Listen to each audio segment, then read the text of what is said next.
Hello and welcome to the Weekly Scroll podcast brought to you by the Adventure Archive. My name is Ryan. And I'm Hunter. And today we have a very special guest with us. Saying your actual normal name is more disruptive than some fuckers. We have a very special guest with us today. It is Jon Davis, also known as Sivad Sanctum. How's it going, Jon? Woo! Hey, going great. Thanks for having me. I've been a fan for a while now, so it's a pretty surreal experience for me to be on. It's We're a pretty so to have you on, so it's a pretty surreal experience to have fans, so we appreciate it. So today we're mostly going to be talking about Helm, which is your new kind of dark fantasy sword and sorcery game. I had a quick question though. Sivad Sanctum, am I saying it right first of all, and where did that come from? Yes, and it is my last name backwards. You know what? Should have put that together because I can see them right there and right there. That makes sense. Yep. Yeah. It's just that old tradition going back like since the beginning of the hobby, where dudes would just be like, "I need a wizard. I'm just put my name backwards." Invert my name. There you go. Yeah. Well, that makes sense. I actually never heard of that, and mine would be very boring. So that's not. Hunter's the wizard in the. I am Retina the Courageous, you know. So there you go. I think you're actually Retina. Yeah, that's what I said. Oh, I didn't see that. Oh yeah, I was locked and loaded. I know my name is backwards, you know. That's how closely I listen to people. Yeah, he's a wizard boy. So Helm though, Helm is great. We're going to be talking about both of the first two volumes, with more and more coming out, and we'll talk about that a little bit.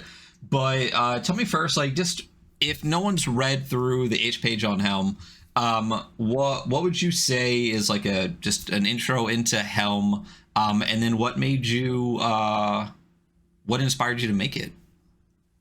Yeah, so Helm, for anyone out there who might be interested, like doesn't know what it is, it's basically like, just imagine, so you have your adventurers, right? Your normal D&D party. You have the wizard, the fighter, cleric, all those guys. You know, they're busting heads, breaking into tombs and stuff. But what about the guys who have to like clean up after the party? What about the guys who have to like go into these towns and like clean up the messes that the party leaves behind? Like the rampant undead, the bandits who are looking for revenge, those guys. That's who you play as in Helm. And as far as inspirations go, like things like Conan, the Black Company, like this mercenary, wandering, like masterless warrior fiction, you know? Yeah, the Black Company for sure. It gives me vibes a ton for that. Playing as men-at-arms and mercenaries in like a crumbling empire. That's I think that's a really, really good one. That, at least, like I said, that's the one that popped into my head when I was reading through it. And I just dropped the H link in chat so people can check it out as well. And then, as I said just a second ago, there are three like main volumes for Helm right now, right? There's Men-at-Arms, there's Quartermaster, and then what is the adventure one called? It's like Campaigns. Campaigns, yeah, that's right. Yeah. But you have supplements now, a bestiary, and then siege warfare. Is that what you said? Yeah, bestiary, siege warfare, and then I have 6 more planned. I could. Oh shit! I have up to the 4th one written. So far we have a bestiary, siege warfare. The next one is mercenaries, so dudes that you can hire to fill out your warband, and then your favorite, Ryan, gunpowder. Yeah. Now, Ryan loves any kind of technology, gunpowder, steam. Listen, if it moves time forward past the Middle Ages, Ryan loves it. Now, to be fair, they had gunpowder in the Middle Ages. Well, not gun. It was called black powder. And this is stuff like hand cannons, like actual miniature cannons that you held in your hands. Like that is what I mean by guns. Like you're not going to have men-at-arms out there with 6-shooters or anything like that. Yeah. Yeah. No, hey, just do it good, and then we're good. I mean, in Ryan's game, you will. So Yeah.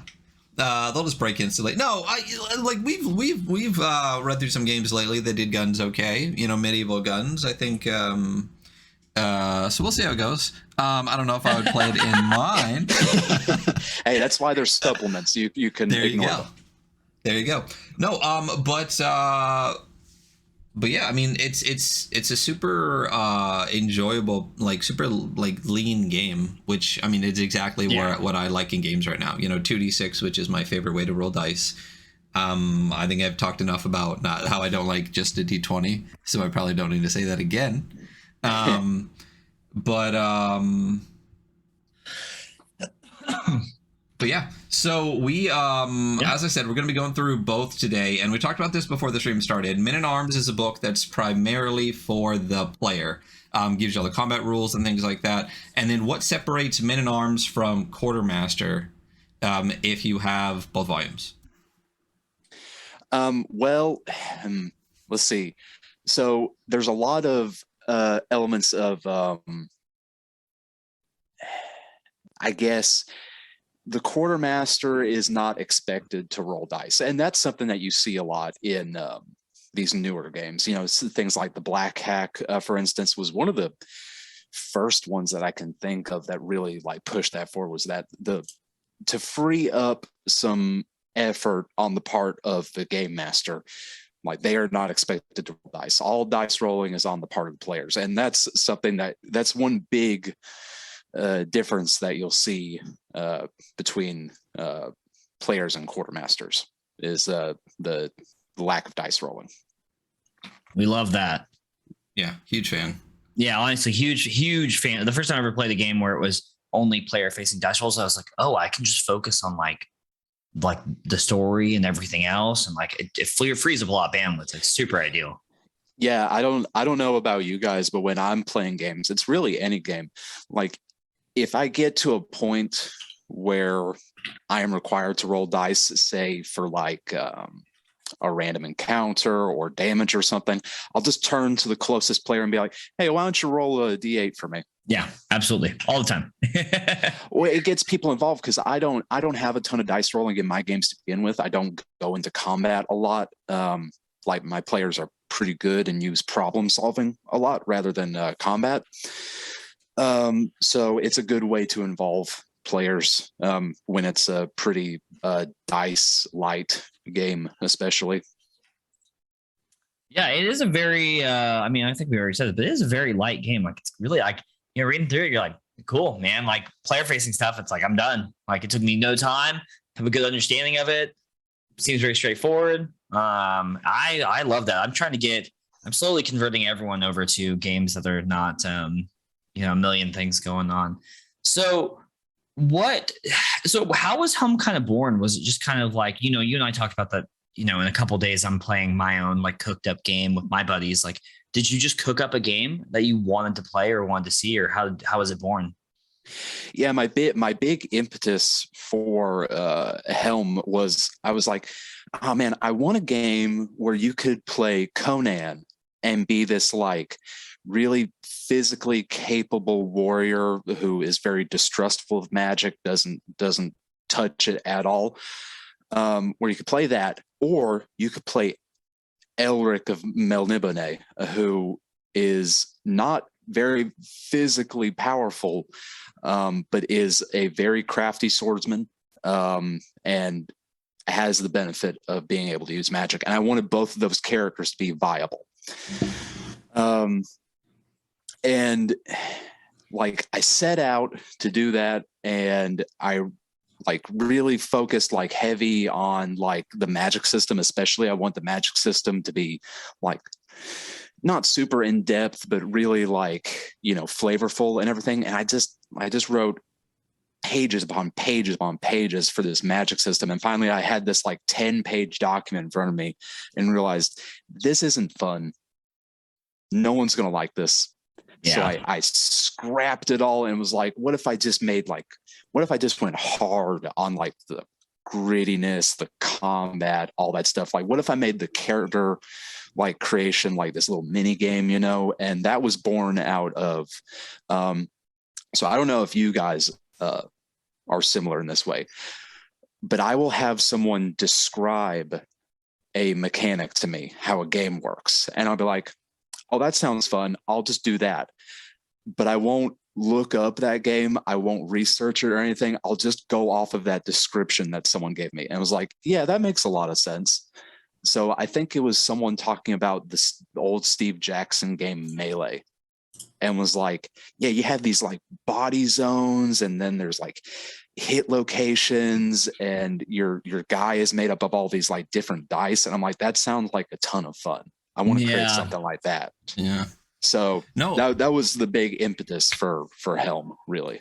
I do really like that aspect of Helm, which we'll get into as we're going through it. But I do like the individual body part stats and the ability to just like randomly attack a body part. And I was reading through, I was like, oh, okay, cool, this is awesome. And not to speak for Ryan, but I know that I am very much the type of person who Ryan will describe a mechanic to me. I'm like, oh, that's really cool, I'm just gonna figure out how to make it myself and not look at the thing it came from.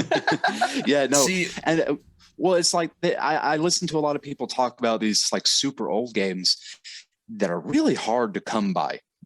So like I can't always find a copy of stuff to like research. So I'm just like, I'll just go off of this like half-baked description that someone on a podcast like speaking into their like Anchor app like talked about, Welcome to the weekly scroll. No, so sometimes I'll actually like, if I know of like just to I love 2d6. It's like my favorite system ever. I've never read Apocalypse World. And part of the reason for that is like I like in trying to make my own stuff, I don't want to subconsciously steal stuff from other people. You know what I mean? So I'm like, if I come up with this really cool idea, what I hate is like, I'll be like, I really like this. It's a cool idea I came up with. Someone's like, oh, it's just like this other game. I'm like, damn it. Shit. Like it already, of course it already exists, but now it sounds like I ripped off this other one. So there's one or two games that I've been actively trying not to read that we'll eventually get to probably on the show here. For that reason is to just be like, I want my ideas to seem like my ideas and not to accidentally just be like, oh yeah, like I don't remember where this came from, but here's this thing. So actually anytime I read anything, I write it down just in case so I can reference it or put it in the thing later as like inspired by this. But yeah, the thing that really pulled me to Helm a lot, and this isn't usually my thing, but like the dark fantasy, really gritty aspect of it, Yeah, that makes no sense. I don't know why you would be into that. Yeah, it's not 90% of what I own and back and stuff like that. But it's just a really cool setting. It's really enjoyable. Like just going off the page here, it's like Middle Ages, 5th to 15th century, and you are taking on the role of these characters that are carving out existence in the shadow of a crumbling empire after this war known as the Ruination. And one of my favorite parts is I don't think it's on the page, it's just actually in the volume, where it basically says like you can't save the empire, like you can't win. Like that's like those are the parts of games like probably the thing about Merkborg I like the most, where it's just like the world ends, like you're not the hero here. It's almost more like an anti-hero story where it's just like you're just trying to live and fuck around, and like you're not gonna save the day. And I really really really like that aspect of it. What kind of pulled you towards, not just, we talked about the mechanics and the game and stuff like that, but towards that style of setting where it's just like super dark, super gritty, you're not going to win, like you're just kind of existing in this thing, in this kind of like bloody post-empire. I find it a super interesting point in history, personally. We like to think of that point in time as this super violent, super dirty, super bloody period in history. And in some aspects, it was, this is a point in history that gave rise to robber knights, these dudes that their entire livelihoods were based upon feuding with other noble families. That's how they made money. But it's also a super complex politically point in history, like even more so than today. I don't know about you guys, but like with a game like, say, Warhammer, for instance, Right. like what draws me to that game is not necessarily the setting, but the idea of the setting. It's like, yeah, you're playing, say, the famous Warhammer campaign, Power Behind the Throne. It would say you're playing that, and it's like, yeah, you've got this like super like dark and politically like fueled like intrigue happening behind the scenes, but you're also having to deal with taxes in these towns as you're traveling around. It's like, yeah, the sword that you're carrying, it was cool in the city that you're walking in, but what about the university campus that you could easily just wander onto by accident with your sword? Suddenly that sword is illegal and you can go to jail for that. Like that is super interesting to me and gives rise to a lot of like really interesting role play and adventure opportunity that I think a lot of settings have, but not as front forward and as prevalent as this kind of setting like has. Does that make any sense? No, Yeah, absolutely. definitely. Yeah.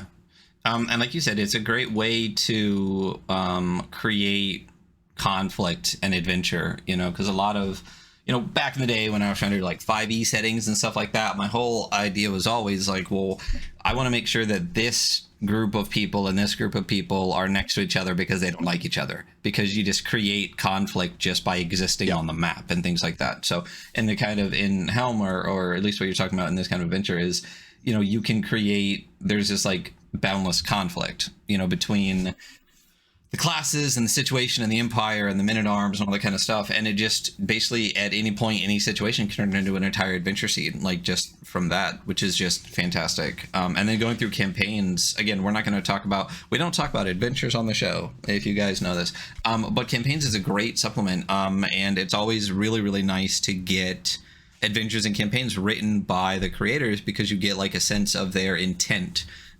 in the way that they are doing their setting and their game. So it's a really, really fun one to read, because we kind of get that look behind. If you're looking at it from like not just like reading the adventure as someone that ingesting it, but reading the adventure as someone who is like reading how somebody wrote an adventure, it's a really cool way to get the concepts behind, exactly what you're talking about. So it's definitely a good one of the 3 volumes to snag. Which everyone should go. You should snag all 3 though. Honestly, if you're gonna get one, might as well just go off. So do you have any plans in the future? Like when you have several more volumes, are you going to like, do you want to try to release some super book that has everything in one, or do you think it will always be individualized? There's like this part of my brain, like this like itch that gets scratched when I see those like 3 booklets, but that is the intention. Yes, I would at some point in the future really love to put out, I don't know, like some sort of like Helm advanced, air quotes, advanced or something. Advanced Helm. Advanced Helm. Helm Advantage or something. I don't know. So something like that, where it just combines everything into one hardback book. That to me is the dream. Like the pipe dream that I had was that Helm was going to be a box set. And if you guys know anything about printing, that is like horrible to try and get done if you're a single creator. So I instead said, okay, well, what about a hardback book? That's a little bit more feasible. So yeah, that is the intention at some point in time, is to combine cool. everything. Yeah. Just for the record, if you were to put out, I mean, actually either one I will buy, but if you were to put out a box set, yeah, that'd be dope. buy a fucking box set.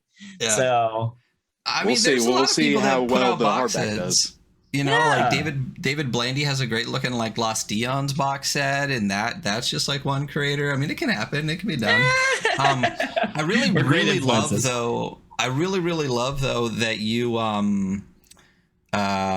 are putting it out in these volumes and supplements instead of being like, I need to put out this 400-page advanced Helm book and like no one can see it until then. It's really, really nice that it's been coming out in these steps and stages so you can have it and then just keep adding to it as opposed to doing it later. Was that the intent, was to just get out the pieces as you wanted to get them done, as opposed to, you know, waiting forever and ever to try to drop this like massive tome?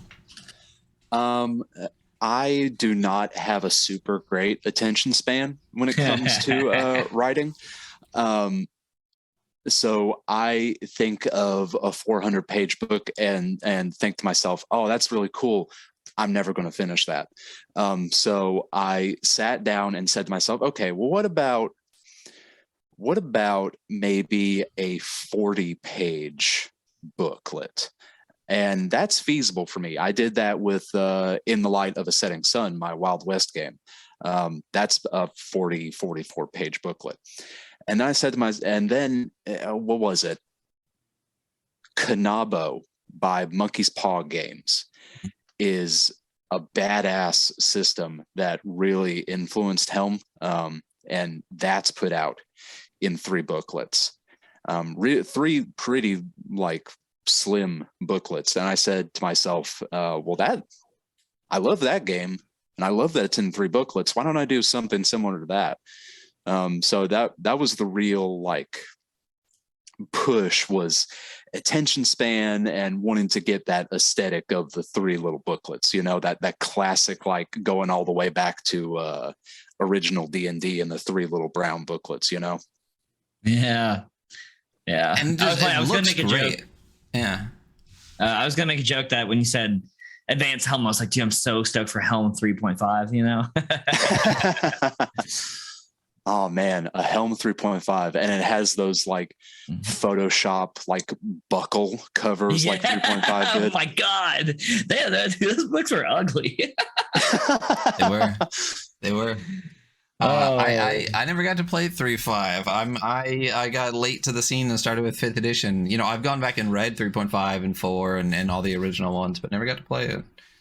The same. I think you and me, Ryan, have a pretty similar like introduction into the hobby. I mean, I started with 4, but when I say started with 4, I mean I played it for about 3 months and then 5th edition came out.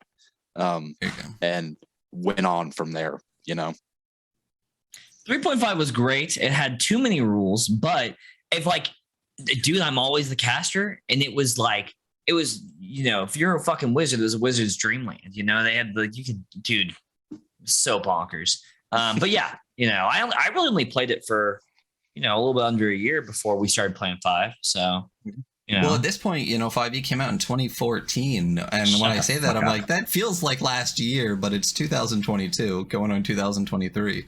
We're going on, you know, close to 10 years of it. So that's crazy to me. Please stop saying that. You're really blowing my mind here.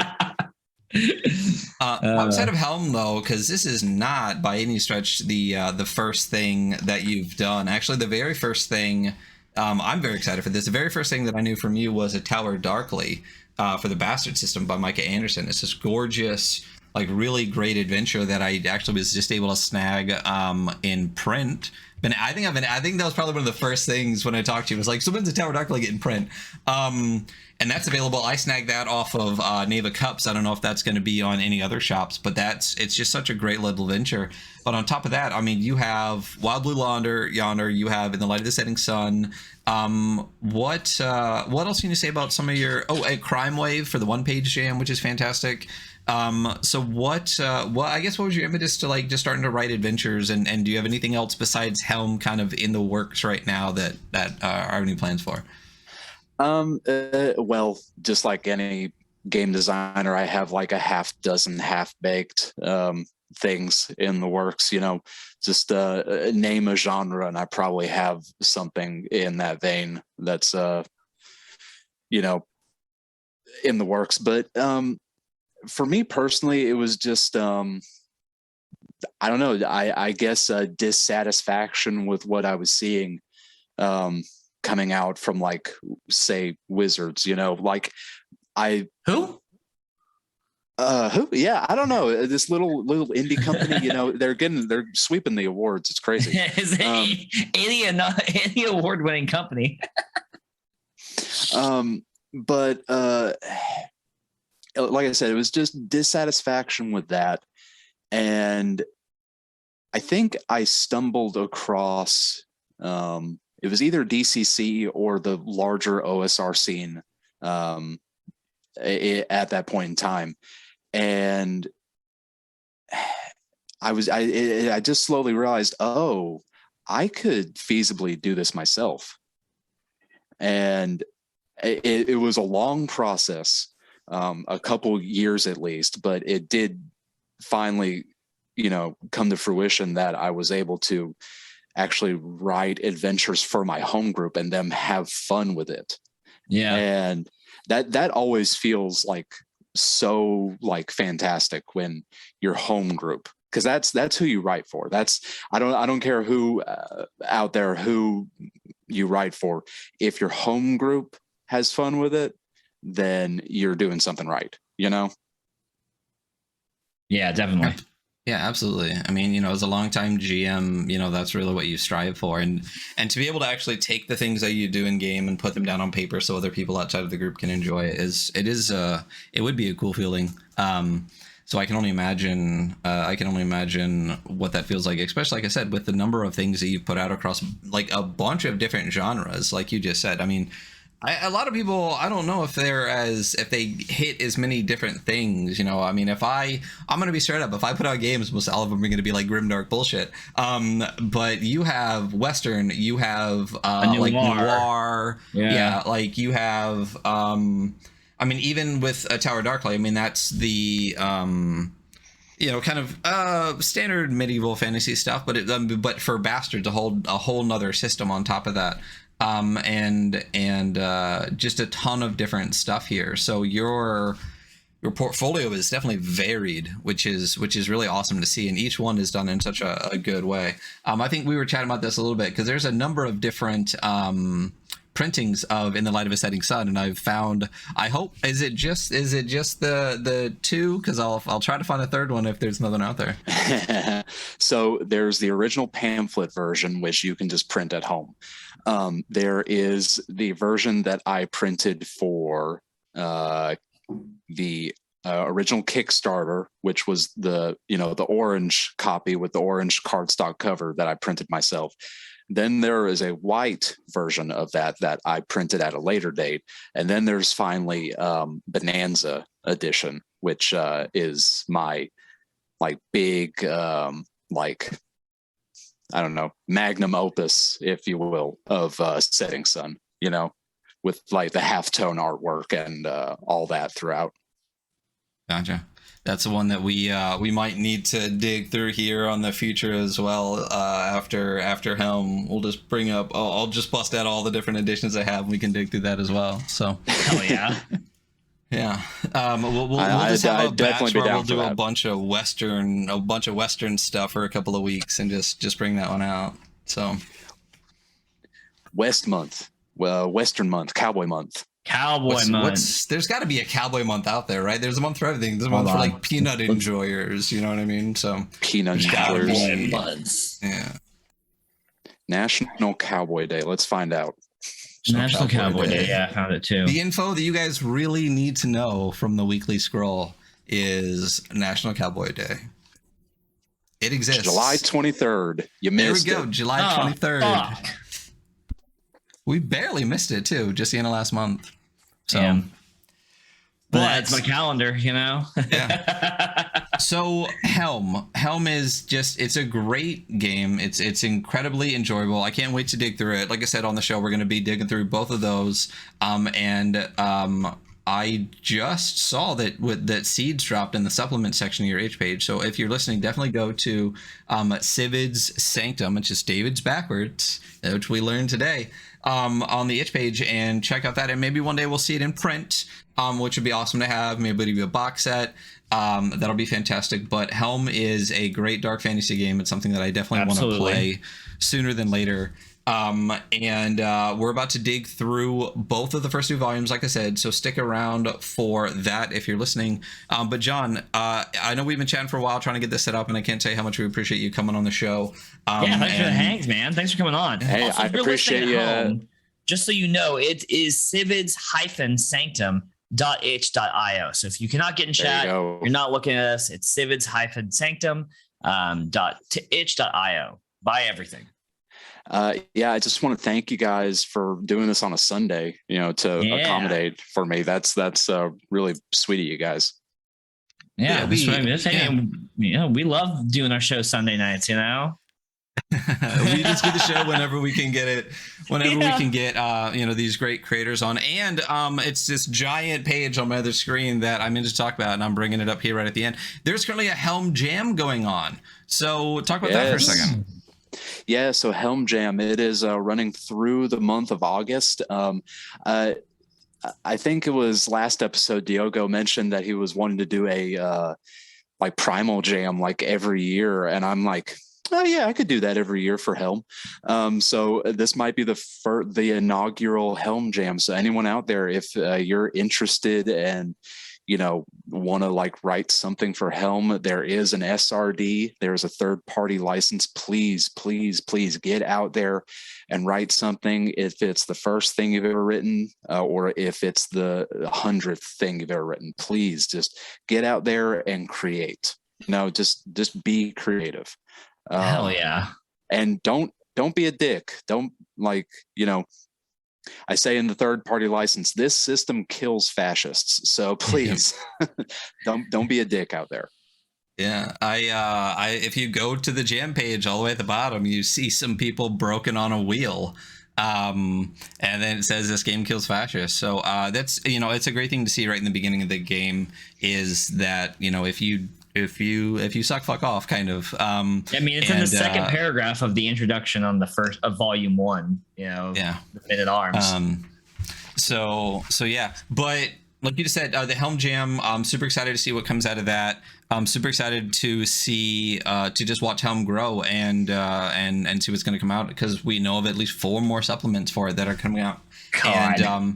And hopefully sooner than later, if I actually get up and running with my planned stream on our actual play side, we'll probably be running this on streams. We'll have to touch base with you about that and get that going.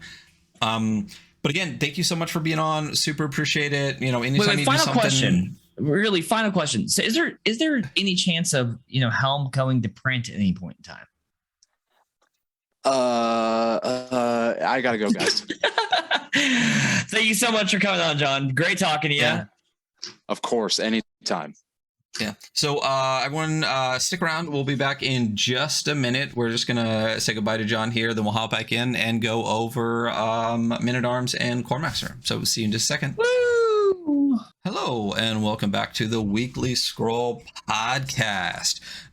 We are going to be going through Kickstart the Podcast real quick. It's a segment where we talk about crowdfunding projects. And for those in the know, Zine Quest 4 is happening right now.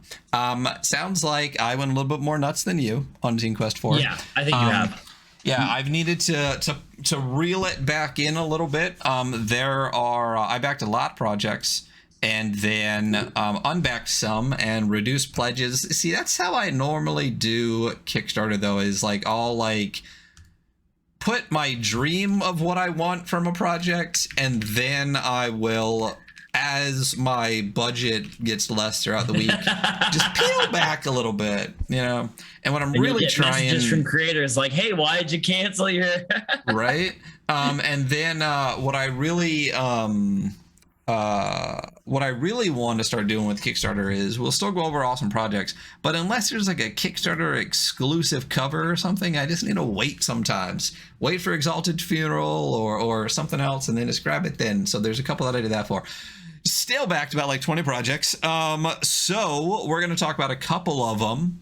And let's hop into that screen right now. Transition. Boom. I learned, and I think I've said this a couple times, but I don't remember, the transition mutes the audio. And I need to figure out why. That's okay. Everyone saw my hand wave as it transitioned. And honestly, I think that, if anything, that's the most important part. So it was actually more like transition, and then you were like, transition, like right after. So it's even better. I was watching the stream. Hey, it looks like a matchup on the stream. You know. Oh, well, maybe. Anyway, so the first one I want to talk about is fungible or fungiable, depending on how you want to read it. I read it as fungible. This is from Tom Owen, also known as Dice Maven, across a bunch of the internet. Tom is actually someone I got to meet recently. We played We Deal and Led together at EFCon. The Exalted Funeral online convention. That was a great time, and I really hope they do it again. You can find that over on Plus One EXP's YouTube channel with Colin Lasore, the writer of the game. But this is a great Wretched and Alone project. We've talked about a couple other Wretched and Alone projects here on the show, like the Dark from Disaster Tourism and whatnot. Now, this one's a little bit different, though. This is Fungible, a solo tabletop RPG journaling game about exploring the horrors of cryptocurrency, NFTs, and tech culture. So you see a message from an old college friend. Intrigued, you decide to check it out.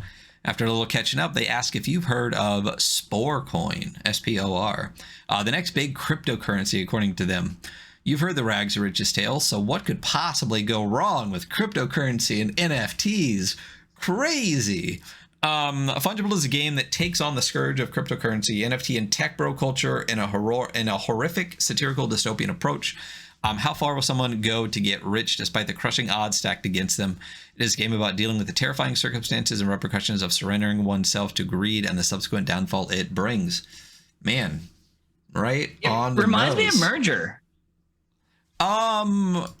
Yeah, I mean, a little bit for sure. Like, I'm curious to know when we get it, if the bad guy if NFTs are, elder beings, or if it's just, I mean, like it's word for word, or but thematically, like it's a fucking another horror game that's like about the horrors of like modern culture, essentially. Very true. Really super interesting. I'm gonna fucking back this. Yeah, no, it's great. It looks super cool. They've already funded and then dropped this very kind of anachronistic graphic here, talking about the options for stretch goals, and they are creeping up towards the first one. But the game itself, as I said, is a solo journaling game for the Wretched and Alone rule set, originated by Chris Bissett. But this one has this exploding dice mechanic, and Tom sent me a little blurb. This one also does not use a dice tower. So it's a little bit different, which is great to see. People tweak the rule sets that are already out there. So you use just dice and a deck of playing cards, and you will probably have a bad outcome. But this is the Wretched and Alone system. It's more about it's about, the horror you meet along the way, more than trying to win the game. And it is a journaling game. And for those that aren't aware, Chris Bissett actually put out a series of Wretched and Alone notebooks that you can write Wretched and Alone games in. She goes check those out on Loot the Room. But this it looks fantastic. The cover art is wonderful. If you just these bright greens, I love the graphic title across the top of it, and the computer in the background with the plummeting stocks on it. Oh yeah, tumbling block tower, not a dice tower. Sorry about that. But one of the other really, really cool things about it, well, there's a couple. First, there is Sam Lee, also known as Goblin Mixtape. So there is an official soundtrack for this on Spotify. You can check out directly from the Kickstarter page. Sam Lee does some really, really cool projects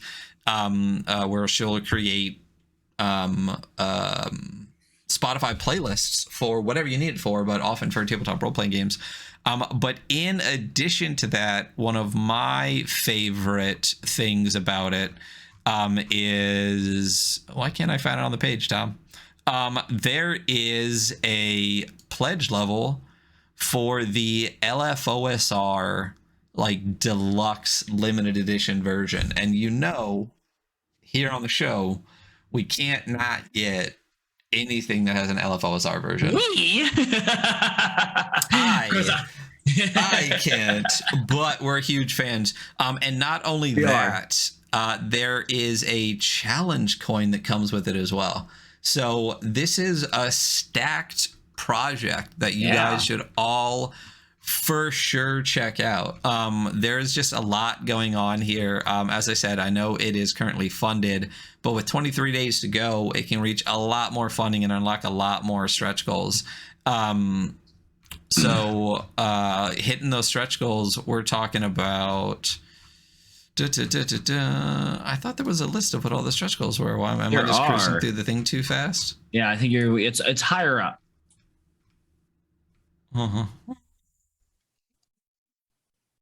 It's like almost at the beginning.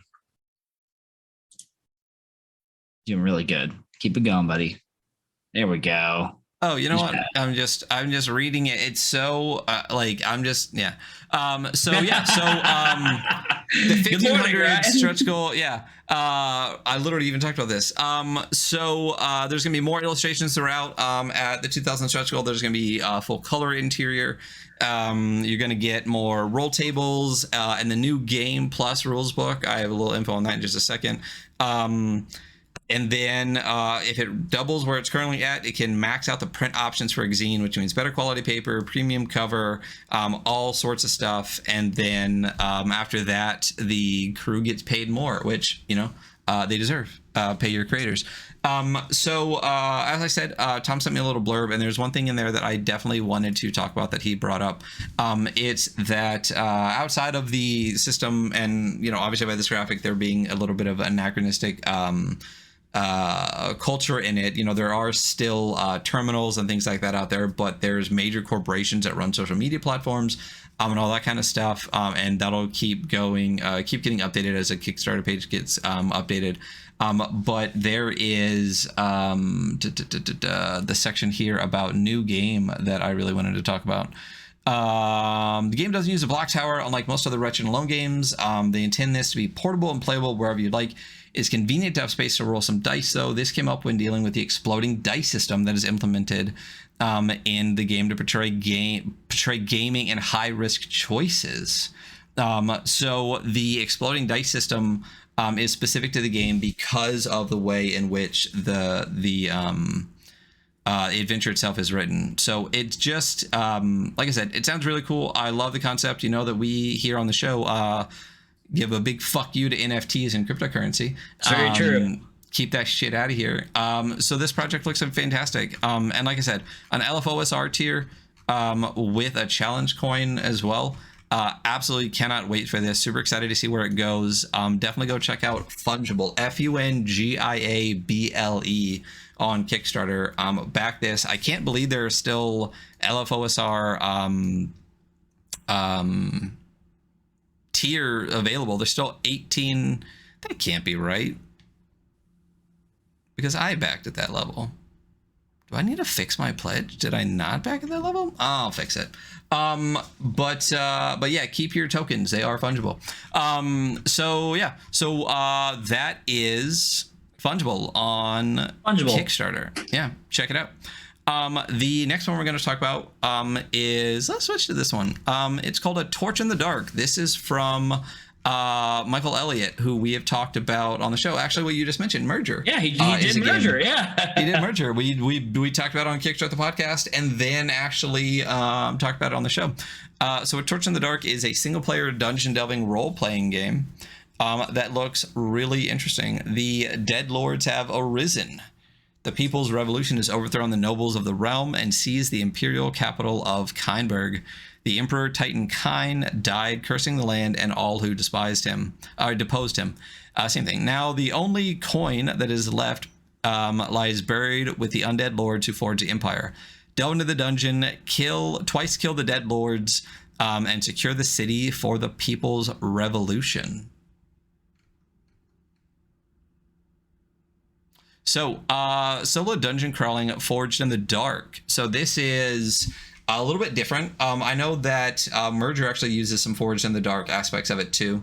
So this is another kind of solo forged in the dark from Michael Elliott here. A Torch in the Dark, first of all, which is a fantastic name. I really like it a lot. It kind of gives me the same vibes as like Eyes Beyond the Torchlight. That'd say it immediately hooks you in with exactly what you're talking about. Oh, I was thinking about that one PC game. I'll think of it, but you're in a dungeon. So yeah, you're in a dungeon. I think A Torch in the Dark definitely goes, I'm in a dungeon, which is a fantastic it definitely name. does, yeah. It's a single-player dungeon crawling tabletop role-playing game using a variation of Blades in the Dark, where players can quickly generate unique characters with unique skills and items, and as you delve, you use your creativity and limited resources to overcome over 100 encounters randomly generated from 9 unique dungeon locations. When your pack is full of broken crowns and Imperial coins, you return above ground to the Imperial capital for downtime, where your character can recover and resupply for the next delve. So, sounds great. Yeah. I'm excited to see where this goes. I think it looks beautiful. Even when you just look at the cover, it's like very simple, but like even just the font used, which might be the I Am Fell font that I really love and enjoy. Cool. But yeah. There's a lot of customization. I just want to get to the tiers. And the 9 devious dungeons featuring the vault of Viscount Allard Hund, full of undead peasants and traps rigged with rusting farm tools. There's also the catacombs of Count Edwig Turnbull, a site of open warfare between revolutionaries and royalists. So there's a lot of different things to do within the game itself, including downtime rules as well, which a lot of games just go, okay, do downtime now. So it's cool to actually have downtime rules. As far as the pledges go, there's a $3 pledge for financial hardship. There's a $10 PDF pledge, which is about normal. $25 physical zine, which looks great. It says as of right now, it's 48 pages. It can ship to anyone in the world outside of, I assume, like Syria and Russia and North Korea. There is a... Ryan, look. Yeah. But there is a Hero of the Revolution tier at $100, where you actually get to, and I don't even know if they're all gone, so it doesn't matter. But you got to name a character in the game. So I don't think I banked at that level. I'm gonna be honest. You should probably stop backing Kickstarters when you forget which pledges you backed at. The great thing about Michael, though, I don't know if you saw the currency that this is in. I did. CAD, baby. We need. I was like, hell yeah! I'm going full physical, baby. I'll pay less. We're going full physical on this, Michael Elliott. But we love those Canadian dollars being worth less than the American dollar. I'll tell you what, and Australians too. Let's bump up. Let's get some more TTRPGs outside of Canada and Australia. Yeah, come on. So yeah, it just saves us dirty Americans a little bit of moolah, in which we appreciate. Disgusting Americans. Yeah. Let's just call it there for Kickstart the Podcast this week. We'll talk about some more Zine Quest stuff. We still have most of the month to go. So that is Kickstart the Podcast for today. So we are going to hop directly into Volume 1 of Helm. Volume 1. You ready for this? Oh, no. I have no idea what's going on. I don't even know where I am right now. Well, I guess that's the end. I mean, clearly I don't either. Let's start with... Volume 1, Men at Arms. Boom. My favorite thing for men to have, arms. Arms. Oh, yeah, absolutely. And to be at them. Yeah. So immediately, obviously, cover page has this fantastic black and gray art, and we're going to see that pretty consistently through both volumes. And then we get right into some tables. So we have an armor table, a shields table, a missile table, a missile weapon, table. And it just says the type, the cost, the damage reduction, the weight, and then for armor, the pace, and then missile weapons have properties. I don't know how much we're going to deep dive each table. We're going to go through all of the rules here in a second, and it'll make everything make a lot more sense. So maybe we can reference it here in a second. Yeah. I just like, straight off the bat, you get a sense for the rules in that, at the very least, this is all damage soak. Yeah, between the different types of armor. And I like how simple it is. It's 1, 2, 3, 4. It's 5 types of armor, and it goes 0, 1, 2, 3, 4. Shield, same thing, 1, 2, 3 for the reduction. And one of the things we'll get into later is the range. Everything is in paces. It's in paces. Yeah. Yeah. So when I first read this, I was like, 6, 12, 18, 10, 20, 30, 24, 36. I'm like, this is a lot. Like, how, what? And then I was like, paces the way this makes sense. So, yeah.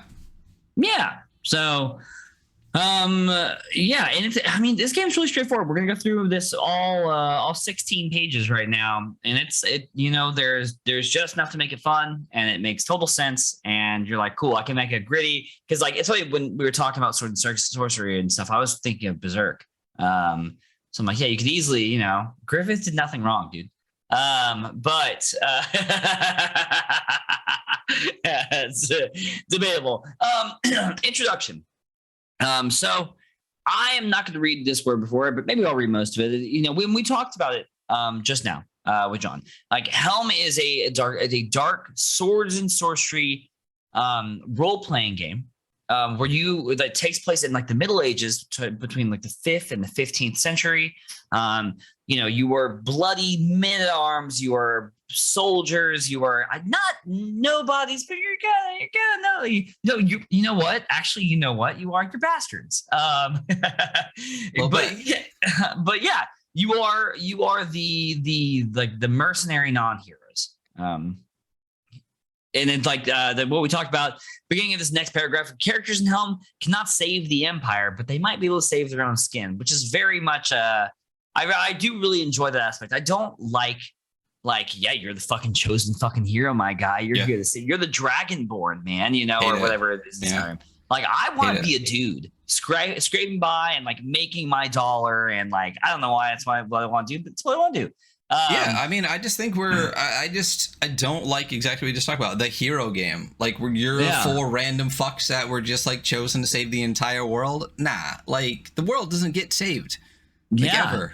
It just gets worse and worse. I'd rather just be just some dude in the world than some like chosen, because if any of this shit ever happened in the Middle Ages, guess what? No one would have saved it. Yeah, it honestly, doesn't it feel so much more gratifying when you're playing a game to like move up as somebody who like really has to fucking claw their way up, rather than like you're the son of God and just like whatever. Like, yeah, no, I'm Dave from Nowheresville, and I have been fucking clawing my way up one gold piece at a time or whatever. But yeah, you're a man, you have arms, and then you just want to go. The best, listen, so going back to actually reading it, this game is, I will read this part because it's a cool part. This game is based on swords and sorcery, fantasy fiction, and makes no attempt to portray an accurate representation of the Middle Ages. As such, gender roles or restrictions based on social strata are thrown right out the window in favor of inclusivity and representation. If the presence of strong women, gender marginalized people, persons, and LGBTQIA plus people rocking chainmail and kicking ass confuses you, the author recommends that you take a long walk off a short bridge, which is fantastic. I have I have a little game hack that I wrote, and it tells you to pick your pronouns at a certain point, and it says in there, even though my friends are the people who read it, if you have a problem picking pronouns, go fuck yourself. But yeah, very much love it. We love the inclusivity, and actually, I mean, talking about like the Middle Ages and swords and sorcery, even like Conan the Barbarian, like it's pretty not progressive. So it's good to have this, and like, hey, like if that's a thing that you're into, if you loved Conan the Barbarian, you don't get to be a racist, sexist in this, like Conan the fucking Barbarian actually is. Are there not stats for bikini armor in here? Did I miss that? Is that another Listen, supplement? let me tell you, if they made dude bikini armor in video games, every character I ever played as would have bikini armor on, period. Well, didn't Conan technically have bikini armor? I mean, he literally has just like a leather banana hammock. Yeah, I mean, kind of. Sometimes it depends what you're reading, but or where he is. Okay, next it goes over lines and veils as tools, creating boundaries, talk to your people, talk to your table, establish what everyone is comfortable with and uncomfortable with, know what you guys are getting into when you sit down at the table together, be respectful of everyone's space, both emotionally and mentally. Don't fucking suck. Be a person, goddammit. Cool. Men at Arms generation. So there's a character sheet in the back of the book, and it is amazingly simple character sheets, beautifully simple. It's great. I'm gonna scroll to it real quick. Yeah. Oh, it's so far down. I don't know how you'll ever get there. So it's literally the last page. I just scrolled to the end. It was a joke because it's like a 16-page book. So. Yeah. But yeah, right. So there are like zones for HP for individual body parts, and they also dictate your stats essentially, or not HP but stats. Cool. So you will roll. You know what, Ryan? Let's create a character, buddy. You got dice roller up? Already got the dice roller up. Hell yeah, brother! Yeah. You're gonna roll 1d6 6 times. Assign those 6 numbers to different zones of your man at arms, or one man at arms. All right. So let me get a sticky note. Do I need to open up a new pack of sticky notes? I think I do. Hell yeah. On stream, dude. Damn. You should pay extra for that. We got a real fucking show tonight, y'all. Both of us are a little sleepy, and we're both weirdos when we're tired, you know? Actually, I'm a weirdo all the time. So yeah, I'm perfectly normal constantly.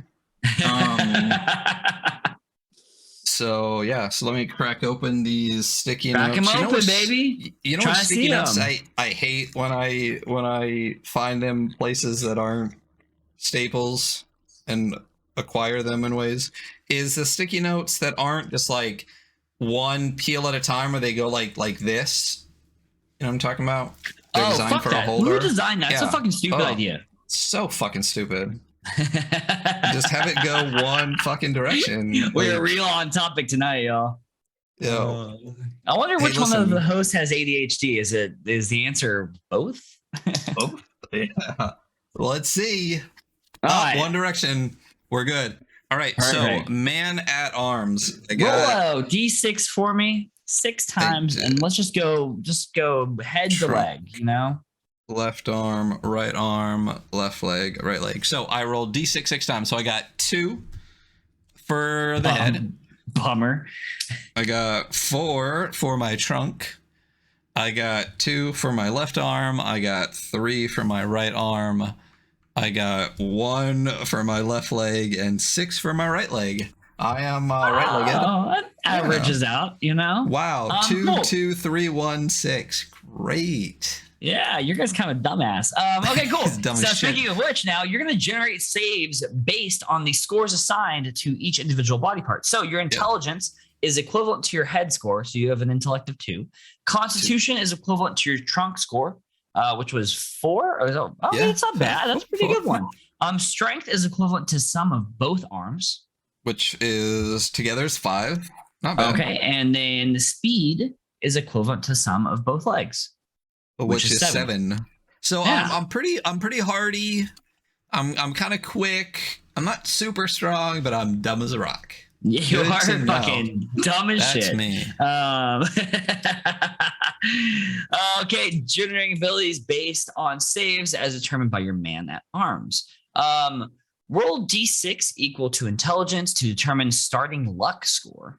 So that means my score is 2, so I would roll 2d6 yes, you were for starting 2d6. luck. Yeah, that's how I understood it. So I got a 6 and a 4, so that's 10. So at least my luck is 10. So I'm dumb lucky. Yeah. So you're gonna double your constitution to determine your injury maximum. So that's 8. And then reference strength on the table opposite to determine your damage bonus. Your strength was, what was it one time? I'll scroll down. My arm strength is 5. So you have a bonus of 0. Yeah. And then your pace is your speed. So it's 7. So I can go 7 paces or 7 blocks. Yep, absolutely. So now you're gonna roll 1d6 to determine your starting coin and purchase equipage from the inner covers of this book, which there's some tables above and some tables below. 2. 2 coin. You're fucking broke, dude. I'm really just starting out. I mean, with 2 coin, I could buy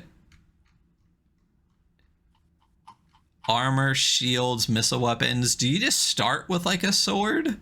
Because that's at the bottom. So both inner covers. So the front inner cover has like armor, a shield, and missile weapons, and the back inner cover has melee weapons because there are more melee weapons. So, I got no coinage, bruh. Like, you're broke and stupid. I can't even get a short sword. I could literally just get a short sword. So I'm gonna start with like a dagger. No, I'll start with a dagger and some padded armor, man. I'm really just getting started out. And I apologize to anyone watching as I just whip through this super fast. Flash warning, just so you're aware. Basically I start with padded armor and a dagger, and that's all I got. Man, these rolls that's your fucking character. Like, you just made a character. Yep. We just made a character. We did. So easy. And also it did step by step, which we always are like, oh, isn't it so great when it's just like steps? Love the step by step. I know all this art is by dead people, but I love this piece on the back of the strength bonus with this big guy that's like stabbing him, and the little guy's just like stabbing the heart. Yeah. The art in here is impeccable. It really helps, and it's one of those things we talk about. The art really sets the tone for the game. Like, this feels gritty. This feels dark. It feels like my character is probably going to die. I'm gonna have a couple characters that die. I really do like to, though, because this is all, I assume, public domain art, but it feels like it was chosen very specifically to have like a consistent style throughout. Like, it doesn't feel like all chopped together from 100 different things. Like, it still feels like it's got some consistency to it, which is fantastic. Absolutely. It feels like one thing. Yeah, which is great. So moving on to how to play. We're not going to deep dive the first paragraph because it's a tabletop game. There's players and there's the quartermaster, which is the game runner in this case. And you should get the book and you should read this part. For best practices, though, I think it's very consistent with kind of like the NSR or OSR. Like, the game is a conversation between the men-at-arms and the world around them. Players find out what happens and how it happens, ask questions, take notes, draw diagrams, write in pen, which I think is a good one. Makes it permanent, Very cool. The dice are not your friend. If you don't have to roll, don't. Which I think is a fantastic rule. Like, I love that rule very much because you don't need to roll for everything. You really don't. And I think it takes some fun away when you have the roll for everything mindset.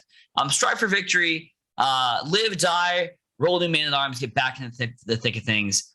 Strive for inclusion over realism. If your character dies, I think it touches on this a little later on. If your character dies, just get your new character out. Don't worry about the lore, the narrative. We can worry about that later. We can retcon. It doesn't matter. Your guy came from a place. Cool. Moving forward onto saves.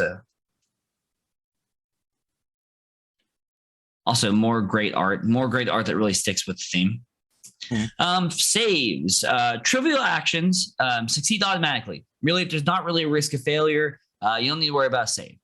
When you describe your man-at-arms doing something dangerous or that incurs the risk of failure, you are going to roll 2d6 to either I lost my slide, under or over the appropriate save, I believe. If you succeed without complication, it says roll 2d6 equal to or under, so it's a 2d6 roll under system for your saves. Under, yes, okay. Yeah, that's why my intellect save is not great. Yeah, you're fucked. Big dummy. Yeah, absolutely. So 2d6 roll or under the appropriate save. If you succeed without or if you do so, you succeed without complication. If you roll over, you still succeed, but something's gonna go wrong. So there is still a success in failure, but also it incurs the risk of something else going wrong. If you have the upper hand in a given situation, add +1 to your target number. So it raises the target. It's easier to roll under. If there's a drawback, if you're fucked, lower that target number. And that's the thing. So, if it's an extra hard brain problem, Ryan, it's actually, you gotta roll under a 1. Even on -1, I gotta roll a 1 or less. Yeah. I like it. It's super clean. I like the, there's no, unless I'm completely making this up, there's not really like a advantage and disadvantage system, which I really enjoy. Just the +1, -1, because we know that the math in a 2d6 system, even just a +1 makes a huge difference in definitely the difference between success and failure. But again, this is one of the things that I really, really, really love about 2d6 systems is the million different ways you can do 2d6. And this being just like a 2d6 roll under save versus like a mixed success system is just a really fun way to do it. Yeah, I super agree. It's a good time, Saves in Helm are intentionally left open-ended to apply in most situations. The quartermaster has final say. There are stats, there are saves that make sense for it, right? But at the end of the day, you can discuss through your table, but quartermaster is going to make the final call.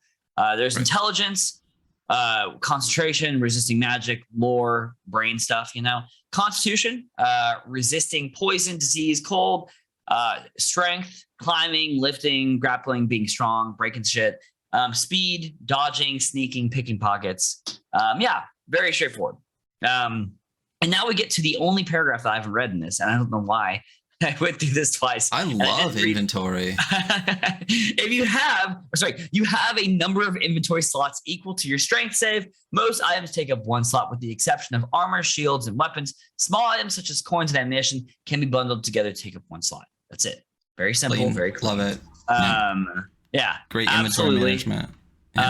We love a simple inventory system. I just like the existence of an inventory system. No endless backpack for you, sir. No, fuck that. More fantastic art.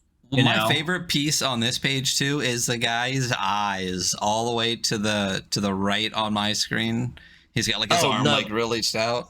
Yeah, the blank eye looking guy. Like this, these eyes right here just get me. Oh, that guy. Yeah. Yeah. He's just, I don't know what he's thinking. Yeah. He's like, fuck, I should have stayed home today. Yep, that's exactly what it is. But yeah. Yep. So moving forward on to combat. When you roll to hurt somebody else, you deal damage equal to the first die of your 2d6 roll.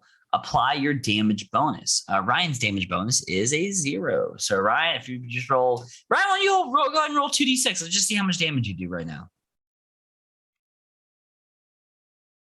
I rolled a 6 and a 5. So you did 6 damage, and 5 designates the zone that you hit of the body, which I believe 5 is left leg.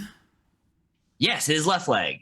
Yeah, 5 is left leg. So you hit him in the left leg. You damage their left leg. I love that. Oh fuck yeah!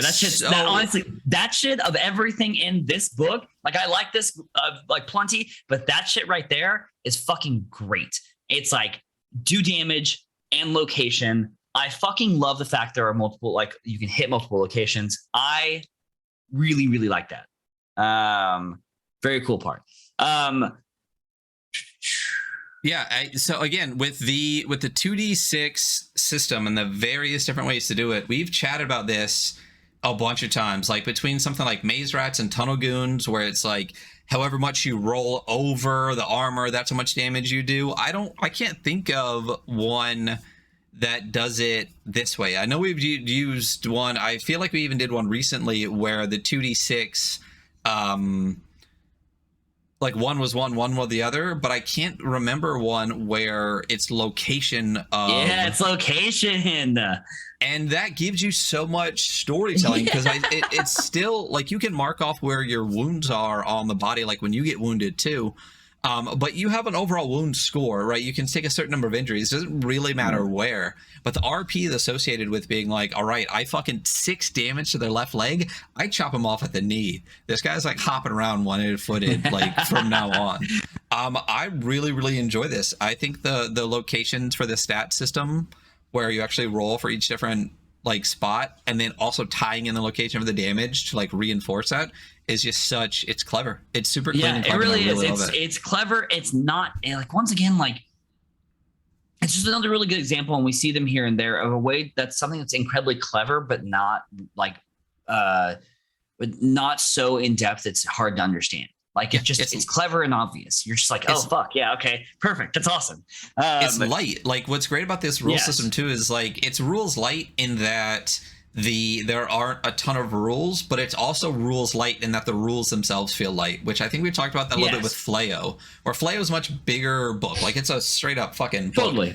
But the rules themselves felt really light. Where you're just like, I don't need to remember 15 things to roll this dice. Like I can just do this really simple thing. And just being like, I would definitely pick like a red die and a black die or something, and just be like, red die is damage, black die is location, and that's it. And it's so fucking easy to do and remember. Yeah. Yeah, shout out fucking, whoever fucking made this game. Yeah, right? this guy. Yeah, that fucking guy. So moving on, you're going to suffer damage equal to your opponent's pain ability on their turn. So that's fucking damage you take. You're going to mark injuries in the zone of your body.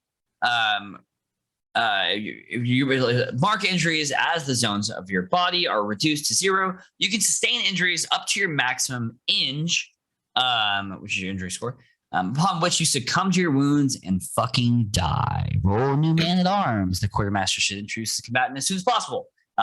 Which is great. I think it's great. What was your injury threshold for your guy?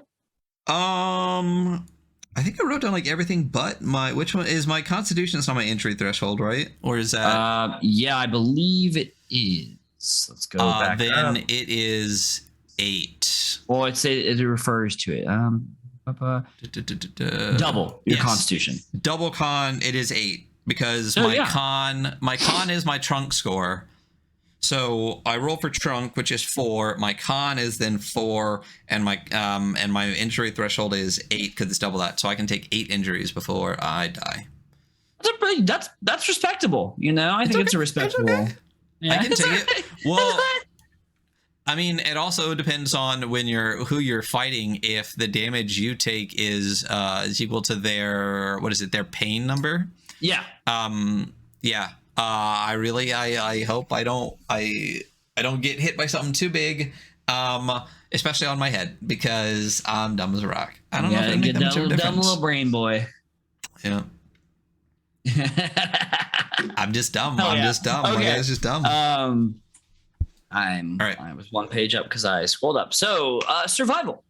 Mark a segment of your. Also, fuck yes. I love the clock mechanic just for use in stuff. We keep seeing it here and there, but not super consistently. And every time I see it, I'm like, fuck yeah, I love the clock mechanic. Very easy to understand. But yeah, survival. Mark a segment of your survival clock when you survive a combat encounter. Erase a segment of your survival clock. 2, make an additional attack. Prevent 1 point of damage. Overcome an injury. Survive past your last injury. Love that. You're just like a little bit of grit, you gain a little grit every time you pass combat, and then forward moving, you can call upon that inner grit to push yourself a little bit further. Yeah, it's fantastic. I mean, like you just said, it rewards you for surviving in a way that kind of makes sense. And like when you think about combat and how many people, like if 2 armies are running into each other, so many people are going to die. If you can actually make your way out of that and learn little tips and tricks from all those encounters, I really love that there's a clock that like gives you those opportunities to learn from it, which is great. Yeah. John just said surviving, not winning. Surviving. Yeah. Surviving. But yeah, honestly, fucking it's it's it's 16 pages and it's a fucking good little game. You know what I mean? Yeah, it's great. So pace. I'm not just saying that because John's here. John, I'll let you know right now that I'll say whatever the I think, and fucking shit's kind of good, you know. Pace. Weapon ranges and movement speed are measured in paces. Pace, pretty much a pace is a square, right? Right. On a grid. So Ryan, you have what, 7? Is your so? Yeah, my pace is 7. Yep. Yeah. So in a turn, you can move 7 squares, and that is pace. And if your longbow on this one gives an example, if your longbow has a range of 28, then you can attack an enemy 28 squares away. That sounds very far, which is awesome because a longbow can shoot a lot further than the person can move, like within the same amount of time. Absolutely. Actually, you know, kind of crunching into it a little bit. I always feel like ranged weapons don't feel as long as they should for movement, but this one kind of does. Like, if you're a pretty fast guy, you can move 7 paces, but you need to move, 4 times that much to reach the longbow range, which I'm like, that sounds kind of right. It sounds fairly appropriate. So if we say that they're 5-foot squares, we're saying that I could run 35 feet and this bow could shoot 140 feet. Yeah. That's a distance. Like in combat, like that's a distance. Yeah, you're far. You're long. You're a long way away. It's a long bow. You are. It is quite the long bow. Yeah. And then cool. Yeah. And then luck. Luck represents your man-at-arms fortune and intuition. As you play, your luck will fluctuate with each passing day. You may spend as many points of luck as you need to pass saves outside of combat, not in combat, outside of combat. Each day you recover 1d3. Upon reaching 0, you suffer a fucking grave, unlucky circumstance or misfortune. That is up to your quartermaster, which I'm just thinking of what Ryan would do. And yeah, you know what? Your fucking horse kicked you in the head this morning, kicked you in the chest. Yeah. So moving forward for time. So time is measured in rounds, turns, and watches. Rounds about 10 seconds. Enough time for everyone to move. A turn while exploring is about 10 minutes. Enough time to explore a room or search for like traps, pitfalls. Every turn, roll a 1d6. On a 1, the men-at-arms have encountered someone or something as determined by the quartermaster. So a mechanic that is kind of like it's kind of like Into the Odd, actually. They have when you're in a room, every time you enter a room, it's like you roll 1d6. Well, it's a great thing to do. The whole turns, watches, rounds thing with the 1d6. I mean, don't talk about watches. We haven't gotten to watches yet, bro. Don't ruin it for the watches. It's in Into the Odd. It's in Mouse Ritter. It's in Derf. Oh, it's in the vanilla game. It's just a great way to do time. It's really enjoyable. Like super clean, super consistent. I really like it a lot. Yeah. It also will push encounters. Just like gotta roll the 1d6. You might not have an encounter. You might just make it through this room. The other thing too is that you can increase that if you want. Like I'm playing around with the system like this, and mine is actually on 1 or 2, so you have like a 1 in 3 chance. Yeah. So like I want more encounters to happen.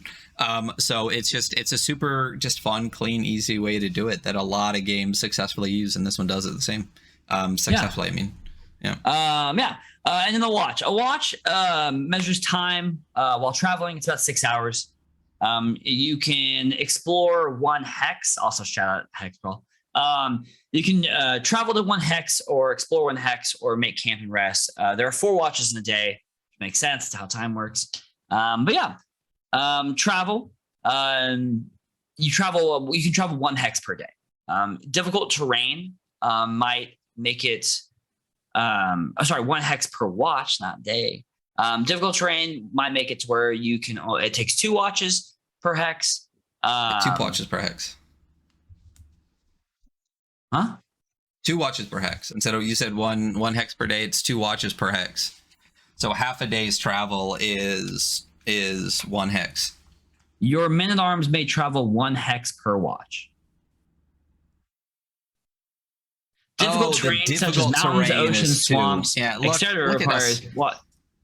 Two lines, 2 periods in that, and And neither you of got us neither can- of them. Yeah, got But neither. yeah, of them. so one watch will get you across a hex. If it's difficult terrain, it's going to take 2. But yeah, that's that. You know, healing.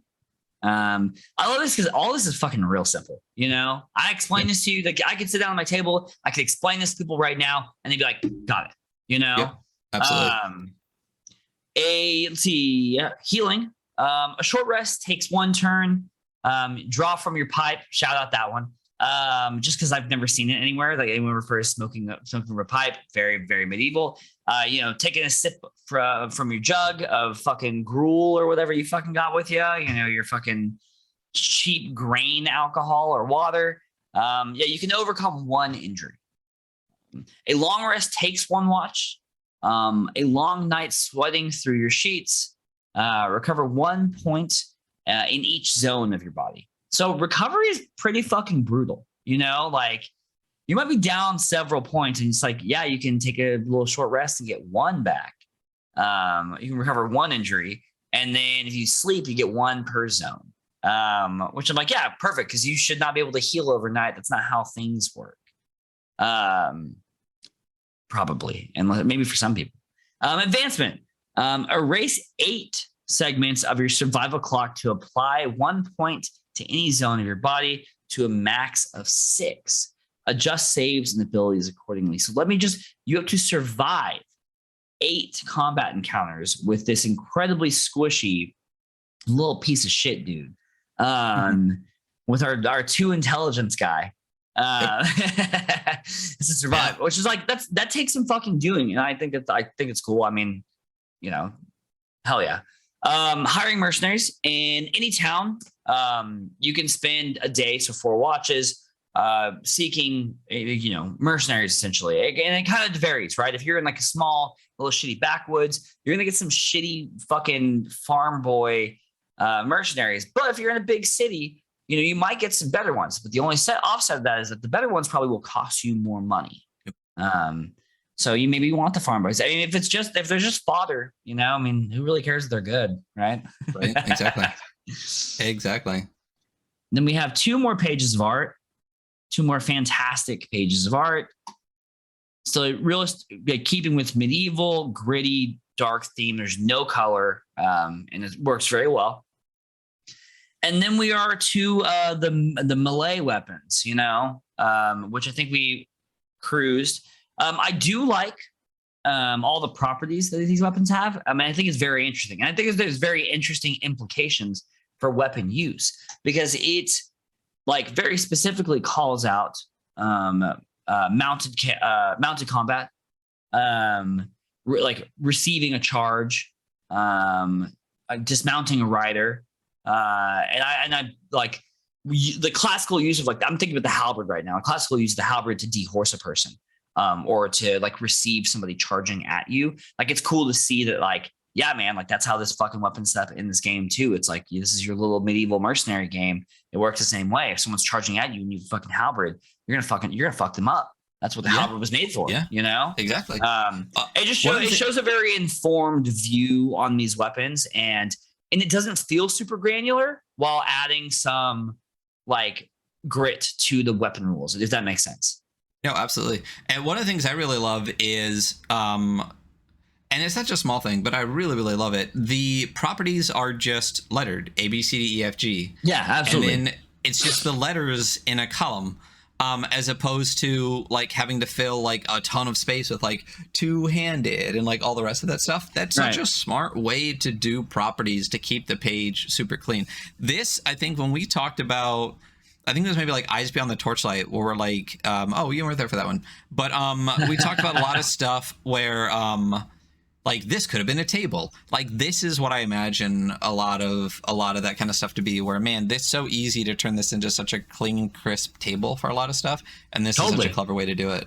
And this is just, I mean, like, this is such a quality like little NSR game. Like, man, you know, you could fucking, it's 16 pages. You could print out a couple of these if you're on your home fucking printer, and you could sit down, tomorrow with minimal planning and minimal introduction with your people, and you guys could make characters in 20 minutes and start playing. You know, like, I mean, I don't always like to dunk on 5e. That's a joke. I do. I do. I do. But, you know, I mean, how long does it take to take new players to make a character? You know? God, I mean, when I used to run, so I ran, and I've talked about this before, I started and ran a meetup that had like 350 people in it. We were doing a ton of stuff. Every other week, I was running an intro to D&D, like session, campaign, everything, teaching people how to do. So I've taught like dozens and dozens and dozens of people how to play. Just to teach a group of like 4 people how, like, the basic rules and how to fill up the character sheet, at least an hour and a half, and that's if everybody is like quick with it. So to actually, they have to really. It's been. I remember having whole night sessions where we just drank and we just built characters. You know, not this like one, bro. Mechanically, We're playing. Not like sitting around having fun, like, you know, like coming up with character concepts.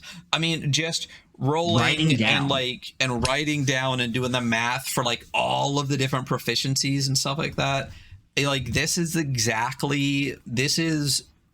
the epitome of the kind of game that I want to play right now, which is it's fun, it's gritty, it's clever, and like you just said, it takes like 30 seconds to make a character. Like, not even. You literally just roll. Like, I went to a roller and just hit roll 1d6 6 times, and you just write it down in order and go, boom, there's your guy. Yeah, you could just hand this off to a newbie and be like, hey, like, we're going to make a character. A d6 is a 6-sided die. There you go.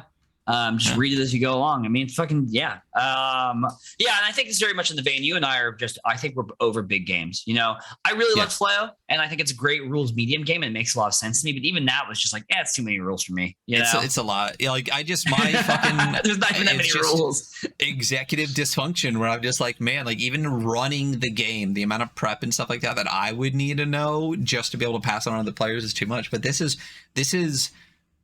perfect, like, as far as the amount of rules that I like to see in like a really light game, because realistically you could put all of this on a size 10 font and easily fit it on like one page of an 8.5 by 11. Perfect. The only thing that I thought as I read it, and I might even put into the game if it's a little bit grittier, and I don't know if John's still here, but so there are the locations, and like you roll for that, and you can actually take hit locations as well, right? Because you can heal 1 per location. Oh, gotcha. What if you took an injury in that area, your save went down by 1? Oh, I see. Like live, like, I mean, like, yeah, I gotcha. Yeah. I mean, that sounds cool. You know, it depends how gritty you want to be, you know? Yeah, because that, I mean, if I took 2 shots to the head, I'm fucked. I'm basically at that point just like drooling and swinging a sword, you know. Can't speak, can't read. But that could be a fun, even just as like a one-shot kind of thing, just to see, you know, how rough those rules would be. But yeah. And I think that's it. That's Quartermaster, or that's Men-at-Arms. So again, there's 3 volumes currently, like full volumes, and a couple of supplements for Helm. The first one is this. It's Men-at-Arms. This is what the players would have. And then great funnel roll. Perfect. Yeah, John's great funnel roll. It really is. And like, dude, there's like so much potential for running a fucking amazing funnel adventure with this game. Oh my gosh, brutal. You're in some fucking castle trying to escape the dungeon, and you're just fucking dying, you know?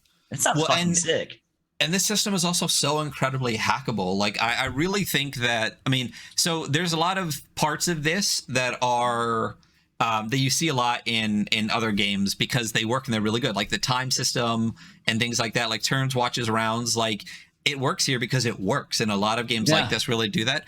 But I really think the thing that shines here in the core of the rules is the whole damage and location system and the location with your stats. It's so clever. It's so smart. I really, really love it. And I can see this just running with people easily using that system for a million other things, because something as easy as that, you could turn this into, instead of Helm, it could be like Space Helm. You know what I mean? Like totally. that. Like instantaneously. And this would work for sci-fi horror just as well because it's so gritty.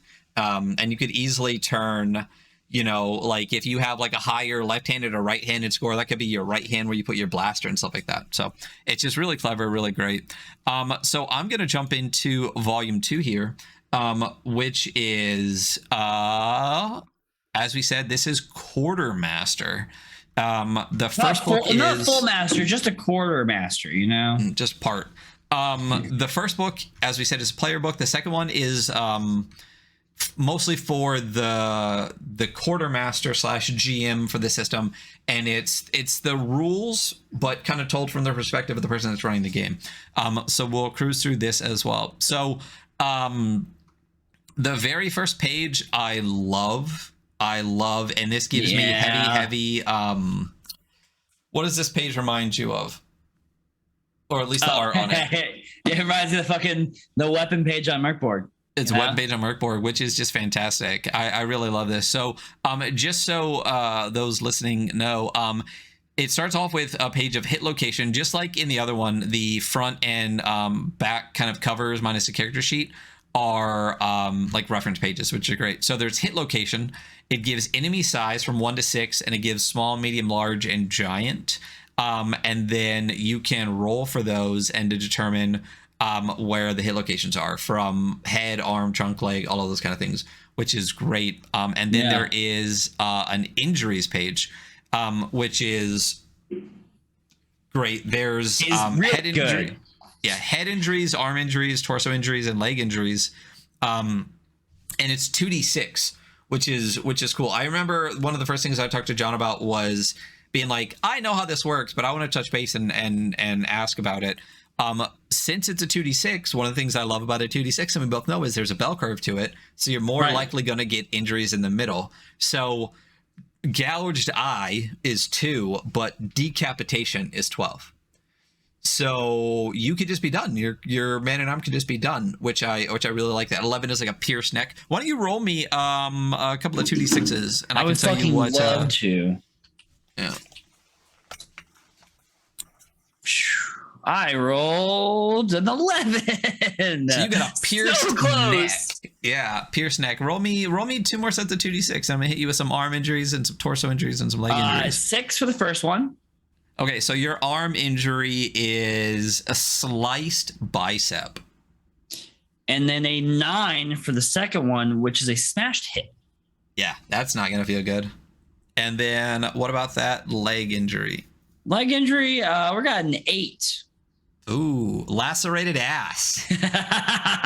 Got a new crack in that ass, baby. Oh my god. Yeah, there's just Very some great funny stuff on here. The 12s are like amputation, decapitation. I think the only one I kind of bruised kidneys, cracked ribs, disemboweled, pierced pectoral. Yeah, just great stuff. I love that page. So very good page. Yeah, it's done in such a clever way. So the introduction, it's the same. It's the exact same pages in the first one. Same. The only part that you kind of breezed over that I do enjoy that we talked about, John, is just the setting a little bit more. Like in this day, craven nobles play at conquest and sacrifice countless soldiers to the war machine, fueling what has come to be known as the ruination. Masterless warriors seeking to profit from the night, endless discord, fall in with armies as shock troops and supplementary forces, and that's you. So the ruination, even just that like two to three lines of like setting, gives you everything you need to know without having absolutely. A lore book attached to it. So I just love the whole idea is like you just know it is the ruination, and that's great. Fun page here of a dude hanging, which is good times. Great art in the book. Again, if you're just listening, I highly recommend you check out even just the edge page so you can get a feel for how the game goes. Yeah, but, absolutely.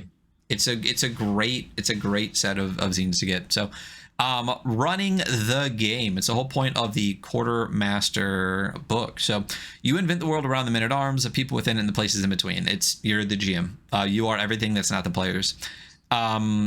For your roles, it is a player-facing system, which we both very much love. Only the players will roll dice. I think the only time that you're really going to roll it is maybe like do you roll hit? We'll get to it. A roll will always influence the situation, no matter how innocuous. So you should really only roll when you have to roll, which again we really love. In the event a roll's outcome is unclear, consult the lower die result of the two that the player rolled. A 6 is a narrow success, while a 1 is an overwhelming victory. I really like that.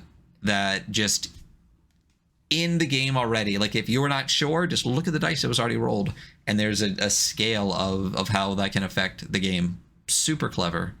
Yeah, absolutely. Consequences. Always discuss potential complications with your players. Be sure the stakes are clear. And the tried and true example, picking a lock. If a man-at-arms has the correct tools for the job, then there is no real need for them to roll, is there? But if they plan on busting the lock using force or jamming a dagger in there and hoping for the best, then a roll must be made. Tell it to them straight. The lock will be bypassed, but you run the risk of alerting the guards in the next room, or worse yet, ruining a perfectly good blade. I love how clear that is. It's just, if you're kind of thiefy, and you have a lockpick set, why even fucking roll for it? Who cares? Sure, you do it. Cool idea. Yeah, just let them fucking do it. They got the lockpick. They got the fucking lockpick set. You know, they got it. Like, oh no, sorry, you fucking fail. Yeah, I know you got a lockpick set. You spend money on it. You fail. You break your lockpick. You suck. Yeah. Again, that's what kills me about the D20, and then I'm never gonna not rag on just the concept of a D20, because you could be a thief with a +10 to your roll with a lockpick set that gives you advantage on the roll and still fail. And then you could be a dumbass piece of shit barbarian that just goes, let me take that lockpick for a second, and just like jams it and wiggles it around, rolls a 20 and gets it. Like, why? Like, that's just, it's just bad narrative. And people being like, oh, that's luck of the fate and blah. No, like, one of the things I love about 2d6 is the bell curve, because if you're good at something, then you should be relatively good at something. If you're an adventurer, you're probably gonna, like, at least know the basic idea of how to do the thing that you're doing. You know, so yeah, I love that. So setting up encounters. When your men-at-arms meet someone new, it's important that you roll on the table below. Rolls should be modified by your own reputations and alliances. For instance, if you are employed by an invading army that requires you flaunt their heraldry and wear their uniforms, encountering a local militia on the road would modify your action roll by -4. If it turns ugly and combat is a likely outcome, men-at-arms and enemy combatants will consult their speed scores and order their turns from highest score to lowest. On their turn, they may move up to their pace and perform one action. Actions may include retrieving an item, attacking, or moving a second time. So this is a relatively standard reaction table. 2 is hostile, 3 to 5 is unfriendly, 6 to 8 is unsure, 9 to 11 is talkative, and 12 is helpful.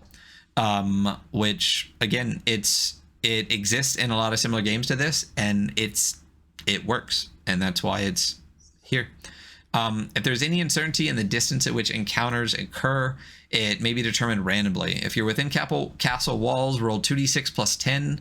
If you're without castle walls or waterborne, roll 46 times 10. That's times 10 on the first one, to see how far you're away from people. So if you're 2d6 by 10, I mean, if I just roll a quick 2d6 here, inside the castle, you are potentially at 70 paces away. So what I like about that is the ability to have range be important right at the start. Like, if you start 70 paces away and you can only run like 7 paces for you. 7 paces, you got a long way to go as you come into each other. So combat. The player will roll 2d6 when attacking. The result on the first die, we already talked about this, represents the damage that the blow has behind it, and the second is the location, and consult the chart at the end for that. The player will roll 1d6 when defending. The result of this die represents where the enemy's blow landed on the player's men-at-arms. So again, you don't roll for that either. The player will, once they defend, roll a 1d6, and that'll determine where they get hit. And then the frenzy die, which is fun. At the start of combat, the quartermaster will set aside a d6 showing a result of 1. This represents a +1 damage bonus afforded to everyone on the battlefield, enemies included. As rounds of combat go by, the quartermaster shall roll the die and take the result as the damage bonus for the current round. This provides a much needed swing to combat, especially for men-at-arms decked out in full plate and kite shields. I love that. Like I just do the like damage that. bonus changes constantly as and it the sways fray back of and combat, forth. you know. So good. System shock. Reducing zones of the body to 0 deals injuries to men-at-arms, as they are already injured. Further attacks to these zones do not incur further injuries. Instead, if damage is dealt to a zone of the body that is already injured, the man-at-arms in question must make a save for con or experience system shock. In this state, men-at-arms are out for the remainder of the combat, totally at the mercy of their attackers and open to amputations or a coup de grace if that same zone were to be attacked. Oh no! Oh no! All right. No! You know what's funny is he even told me, "Hey, I've made some changes." You just fucking ignore them. For those of y'all listening who aren't in our Twitch chat, our close personal friend John has just told us we have an old version of Volume 2, and that System Shock has been changed. Boom. We are going to quick download that and bring up the new version. And well, you know, just put that whole music on. Here we go. There we go. I was sure I had downloaded it. It said it had been changed as of July 26th in my Dropbox, so I was wrong. So here we go. So System Shock. Reducing zones of the body. Let's just start from the top. Reducing zones of the body to 0 deals injuries to men-at-arms, as they are already injured. Further attacks to these zones incur system shock. If a blow lands on a zone of your body that is already injured, roll 2d6 and subtract the lowest result from the highest. You know I love me a good lowest from the highest roll table. I love it. Reference the table below. So that gives you a 0 to 5. 0 is dead. You are dead. Destroy your character sheet. The thing is, when you look at the math for, let me just go through all of them, then I'll talk about the fun math. At 1, you are unconscious and you lose 1 body point permanently. At 2, you are shocked and take another injury and skip this round. At 3, there's flight. You drop your weapons and leave this encounter. You just run. At 4, there's a second wind. You are emboldened and overcome the injury. Fight, take the blow, +1 damage bonus this round, and 5 is second wind, emboldened, overcome injury. The interesting thing about 2d6 subtraction is instead of a bell curve, it gives you this like exponentially increasing chance. 0 is actually the most likely outcome in a 2d6 system, because your odds of rolling doubles in 2d6 are higher than any other roll. Yeah, absolutely. Yeah. So if you get system shock, you will most likely die. Yeah, there's a really good chance you're gonna fucking die. Yeah, because the odds of specifically rolling both a 6 and a 1 are infinitesimal. It's like 5%. I actually have the math somewhere. I actually talked about it with Diogo when we were chatting about it. But yeah, I think it's something like almost a 30-ish% chance when you roll like a 0-0 of just freaking dying. Yeah. So it's kind of crazy that you just better not get some system shock. Or you when you had me roll the 2d6 earlier, I rolled doubles twice. Just in those like 5 or 6 rolls. Oh, here we go. So a 0 on a 2d6, subtract the lowest from the highest, is a 29% chance. A 1 is a 24% chance. A 2 is a 19% chance. A 3 is a 14% chance. A 4 is a 10% chance. And a 5 is a 5% chance. That's why I love 2d6, man. And then the subtract the lowest from the highest is just a great. So yeah, don't get system shocked. So if I get a double shot to the head, my guy's just dead. Yeah. Yeah, that's it. It's just dead. Great piece of art here. And then we get into enemies. All enemies have a size, a number of injuries, damage reduction, a pain stat, speed, pace, mean, and a special ability. Quite a stack there. When a player attacks an enemy, consult the enemy's size and utilize the chart on the inside front cover of this booklet for hit location. So you just cross-reference size and that. This will help narrate combat and determine location of injuries. Just like men-at-arms, when an enemy suffers damage, mark off the amount from their injuries. For instance, if an enemy has an injury stat of 3 or 2, then they must suffer 6 points of damage total to receive 3 injuries. Enemies also make use of armors and shields. Just damage My brain is breaking on the sentence. 2, You're doing great. enemies also make use of armors and shields. Adjust damage according. It's an M dash immediately followed by an AD dash to separate add and just. I'm like, why is there an M dash and a dash? Adjust damage accordingly. When their last injury is marked off, they die. Most intelligent enemies will retreat if more than half of their injuries have been marked off. One sentence. Why is it so hard? Things don't fight to the death. No one fights to the fucking death. Why would you fight to the death? When defending, men-at-arms suffer damage equal to an enemy's pain stat. Create interesting complications for the players to overcome as a result of damage received. Enemies have a speed stat and a pace stat. This determines their place in the combat order and their movement speed within combat, respectively. Special abilities trigger when a player's defense roll matches their attacker's pain stat. Love that. This is referred to as doubles in the rules and allows enemies to perform preternatural feats or force men-at-arms to overcome or avoid horrible consequences. So I love that. Like, since you're rolling against a stat, if you roll the exact same as a pain stat, they get a special ability on you. Like, so good, so clean. And we've talked about 2d6. The odds are, if they're, well, I guess they're not rolling a d6, but it doesn't matter. So then there's a bunch of different baddies here. There's a whole list in here. So let's just hit one or two. I'm gonna go with. So I'm just shocked that that's what you picked. I'm gonna pick. I'm gonna go with Raiders. okay. Just because it's different than the. It's got a large size. Injury, which is 6/4. Now, why is my brain breaking on what is in parentheses for injuries? 6 is the pain stat, right? And 4 is what? Damage reduction. It's gotta be. If an enemy has an injury stat, it's injury, right? Injury stat of three parentheses 2, then they must suffer 6 points of damage total to receive 3 injuries. Got it. So 6 points of damage for 4 injuries. Okay. Yeah. Okay.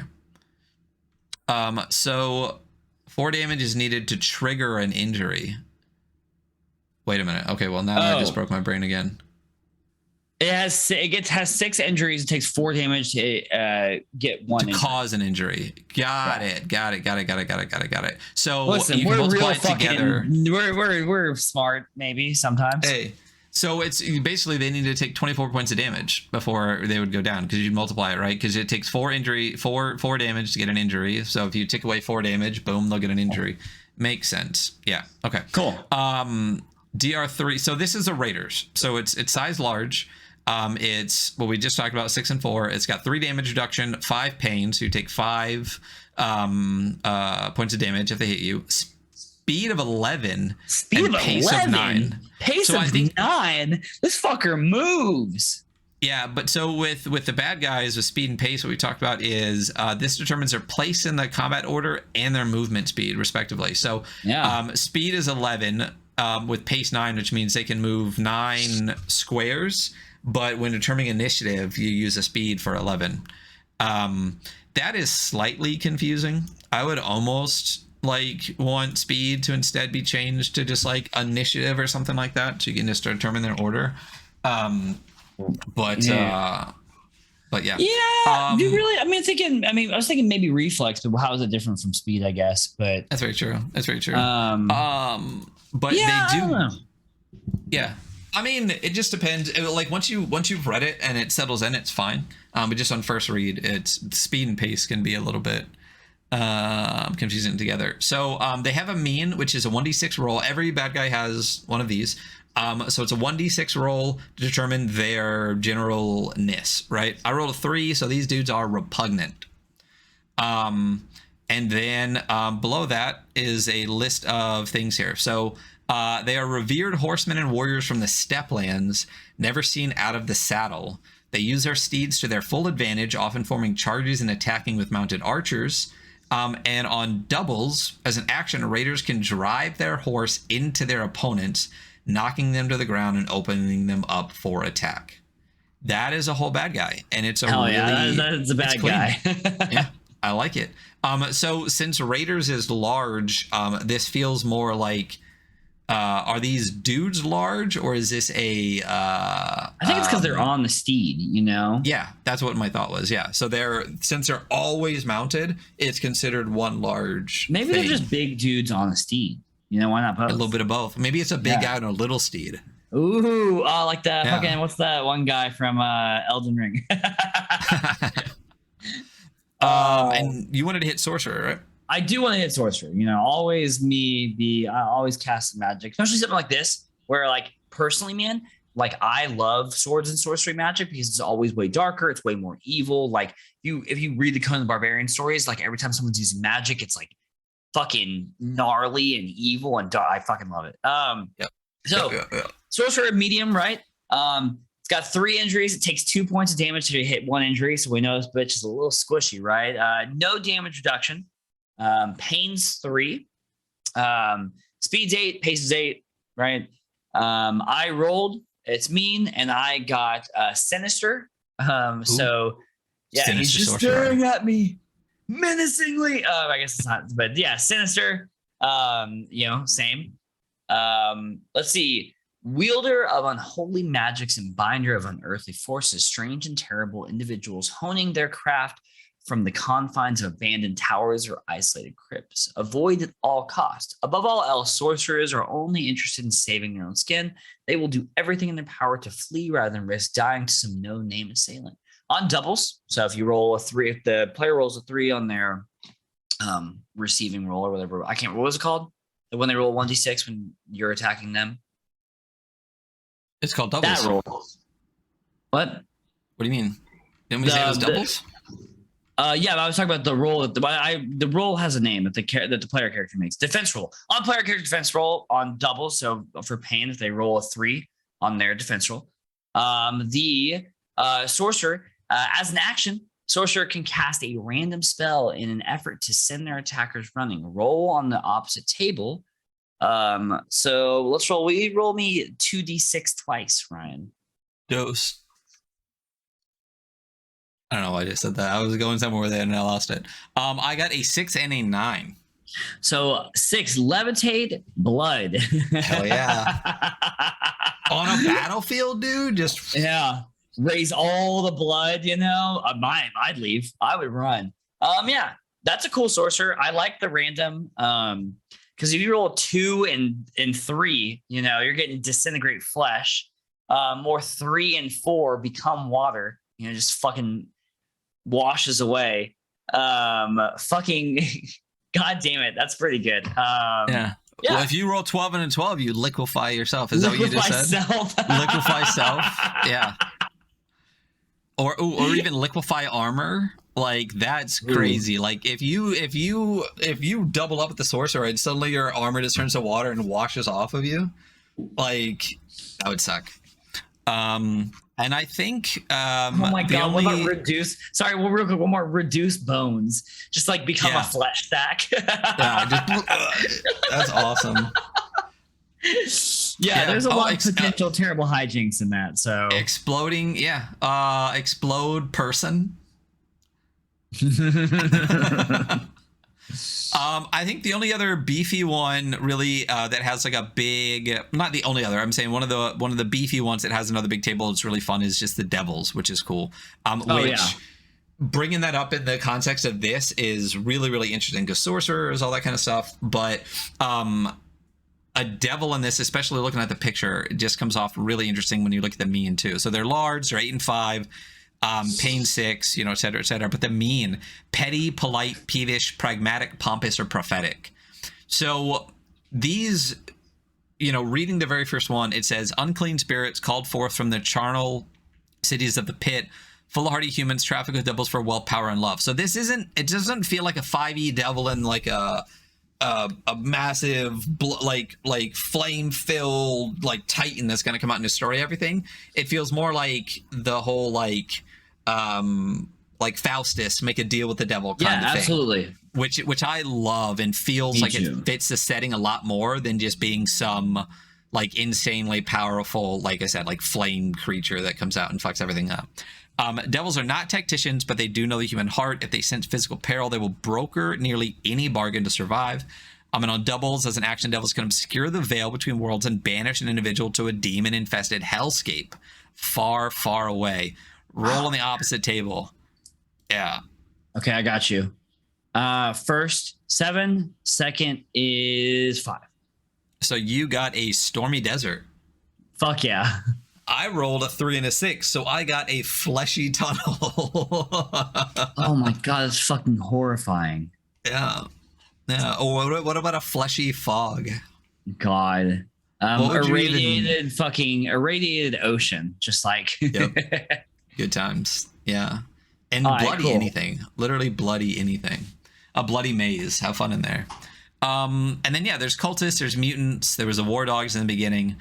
There's another great piece of art, and on the last so page. that's like the enemies are a lot of fun, and they're it's really easy to understand. Like there's some cool options there. I mean, I think I'd be throwing a lot of magic uses my people just to have some of those fucking weird spell hijinks. Yep. Which fuck yeah, There's just but I mean, again, with this system, it is so easy to make more stuff, which in supplement 1, the bestiary, you can find more. Check that out on Sivad Sanctum itch page. The last page before the character sheet again is conversions, which is cool. If quartermasters wish to use adventures written for old school systems, they may wish to use these guidelines. So I love that this is here. They basically, if you want to hack anything into here, it's right here. So there's a list of like hit dice to size, because a lot of old school games use hit dice instead. There's armor to just turn it to the reduction, and the shields and the same reduction too. But you use your best judgment when deciding enemy size. Injuries are equivalent to hit dice, the number in parentheses equaling save HD. Unarmored enemies have a damage reduction value of 0. Lightly armored, we talked about that. Pain is equivalent to average damage. Speed is equivalent to base movement rate divided by 10. And pace is equivalent to encounter movement rate divided by 10. For example, here's a comparison between cave bears, one old school and one used for Helm. So in the old school cave bear, it's AC 5, HD 7, attack 2 times claw for 1d8, 1 times bite for 2d6, Thaco 13, MV 120, which is 40 feet. SV is d12. I'm not going to keep going through, but then it's got large, injury, DR, pain, speed, pace, and boom, it's right there. Super easy to convert. It's really, really easy. It's great. And there's a fucking lot of old school adventures out there that you can fucking just be like, yeah, we're gonna fucking run. Well, I don't want to fucking run AD&D. I want to run this. Well, and that's, I mean, at some point, I really would like to run AD&D. I mean, we're gonna run OSE. We're gonna run a lot of these like Neon Lords and stuff like that. We're gonna run a lot of the retro clones, like the OSRs. But like we both said, I mean, with executive dysfunction, a game like this is so much easier to run this fucking game. Not even just easier, but also like it's just it also, like, as a quartermaster, as a GM, what's fun for me is the improv and the coming up with the consequences. And like, it's not sitting down and like prepping every map for an adventure that's just a novel that I need to run you through. You know what I mean? Like, this allows me to have fun as a quartermaster with a system that's so incredibly simple, but so clean and clever. I feel like we use clever a lot, but guess what? I got a thesaurus a better word. It really is. Good. So. And it's well done. It's formatted well. This is a really short game. It's basically more like 2 zines. Are we going to do a score on this, or are we just going to do it like zines? I think we should do this one like zines. I don't know if it would be appropriate to score it like we do the big games. I mean, it would give it. Yeah, I think we should just do it like we do the zine post. I think it is a zine game essentially. It's a pick up and play. I think it does a lot of stuff really well, but yeah, I think this is worthy of the zine post, what we like, Yeah. You know what I think? I think in the future, when this becomes like a full on hardback combined thing as like Helm 3.5, yeah, absolutely. Helm 3.5. I'm ready for Helm 5e. Yeah, I think we at that point maybe we could like readdress it, like talk to it again, because I'm sure there's gonna be some changes, and maybe, you know, score it more like a book. Because I think I talked about Diogo the same way with Primal Quest. Is it's just like the rules in it are less than 8 small pages on like an A5 zine. It's hard to put that up against something that's like a Merkborg or something like that, where it's like, you know, 50 pages, pretty dense. It's got like a lot of lore in it too, and things like that. Well, not a lot, you know what I mean? Helm Essentials, yeah.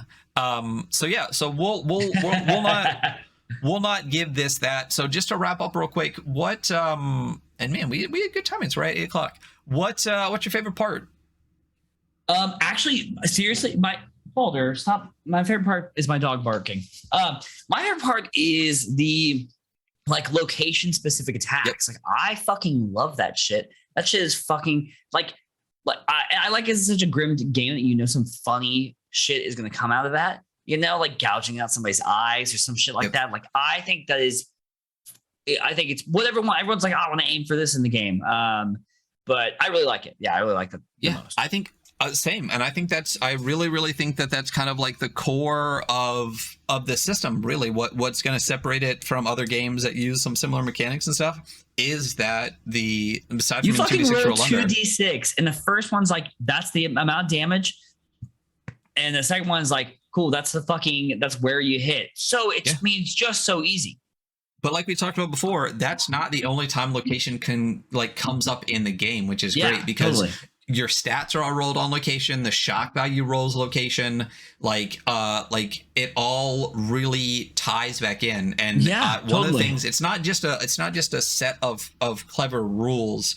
Like it's really well rounded in that the rules reinforce themselves and continue to give you the sense of the game like over and over again. Like it all feels very, very cohesive for being so simple. And it's just done in a way that is just really smart. It's not the number of times that you can see a 2d6 system and it feel totally different is just great. And this is one of those times where it's like, this feels different and it feels great. So yeah. So absolutely. That is that's Helm, everybody. That's fucking Helm. Yeah. That's a great game. I'm really excited to play this one. And again, John, I know you've been in chat with us. Thank you so much for coming on the show. Super appreciate it. Definitely go to Sivid's Sanctum. Check out all the rest of John's stuff. Like I said, Helm is fantastic, but a lot of the other stuff on their itch page is really, really great. Like I said, the very first thing that I found was A Tower Darkly, which is an awesome adventure for Bastards from Micah Anderson. Quick shout out to Micah Anderson, who just dropped their Pearlescent new updated version of Bastards, which is fantastic. So go check that out too. But yeah, absolutely. Jon Davis. And remember, hey guys, just if you're not reading this, it is Sivad is SIVADS-Sanctum. Google that. I don't care. .itch.io. We are the motherfucking Weekly Scroll. You can find us on Instagram at the Weekly Scroll with underscores. I'm sorry, with periods instead of spaces. Find us on YouTube at the Adventure Archive. Twitter, weekly_scroll, and Twitch here at the /the Adventure Archive, and anywhere that you fucking listen to podcasts. Ryan, great episode, dude. Yeah, good to see you. Yeah, I hope you like how my new apartment looks. You know, it's beautiful. Yeah, right? It's a bit violent. Yeah. So, and we will catch you all next week. Yeah, probably not. Is that not the week? We're not having an episode next week. Sure. We're not having an episode this week. So the there week after that, I think you're out of town. We'll be announcing what's going on in the next 2 weeks. I'll eventually catch up on the socials. So you guys have a wonderful day. Hunter, I will talk to you sooner than later. Have a good one, bud. Hugs and kisses.